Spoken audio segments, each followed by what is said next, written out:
చూడండి. ఇగో ఉల్లిగడ్డ ఒకటి, 4 పచ్చిమిర్చి, కొత్తిమీర, క్యారెట్, కళ్యామాకు, ఇగో జీలకర్ర ప్లస్ ఆవాలండి.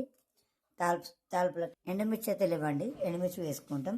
ఇగో టమాటా చారు పిసికినానండి, ఉడకబెట్టి కొంచెం ఉప్పు వేసాను, కొంచెం పసుపు, కొంచెం ఆయిల్ వేసి ఉడకబెట్టుకున్నాను. ఇది ఆయిల్ అయితే వేసుకున్నానండి గిన్నెలో. చూడండి, ఇగో దీంట్లోనే ఉల్లిగడ్డలు వేసుకుంటున్నాను. సో పచ్చిమిర్చి ఇదిగోండి,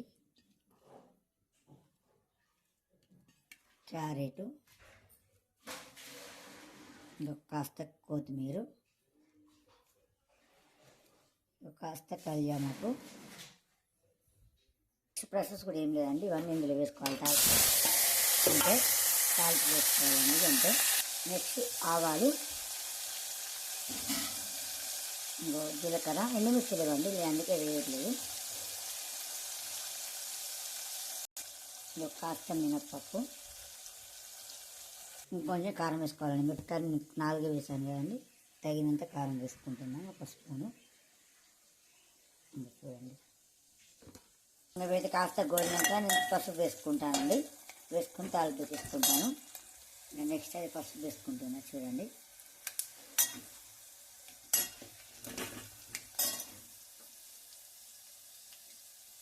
ఇగో టమాటా చారు పోసేసుకుంటున్నా. చూడండి ఫ్రెండ్స్, ఇదైతే స్పెషల్గా అయితే మాకు అన్న కోసం అండి. దీంట్లో కొంచెం మసాలా దంచాను, అది కూడా జీలకర్ర, కాస్త మెంతులు, కొంచెం ఆవాలు, ఆ పొడి కూడా వేస్తాను. ఇంకో ఆ పొడి ఇదేనండి, ఇదే వేస్తున్నాయి. చూడండి, మిరియాలు వేసుకున్నాను అనుకున్నా, మిరియాలు ఇవ్వండి, కొంచెం ఆ 2 మిస్ అయినాయి ఏమనుకోకండి. ఇలా అయినా చాలా బాగుంటుంది, టేస్టీగా ఉంటుంది. ఒకసారి మీరు ఖచ్చితంగా ట్రై చేయండి. నచ్చితే లైక్ చేయండి, షేర్ చేయండి, కామెంట్ చేయండి. మా ఛానల్ కొత్తగా చూసే వాళ్ళు సబ్స్క్రైబ్ చేసుకోండి. Okay friends, bye bye. మీ సపోర్ట్ అయితే మాకు ఎప్పుడు ఉండాలండి. ఓకేనా ఫ్రెండ్స్.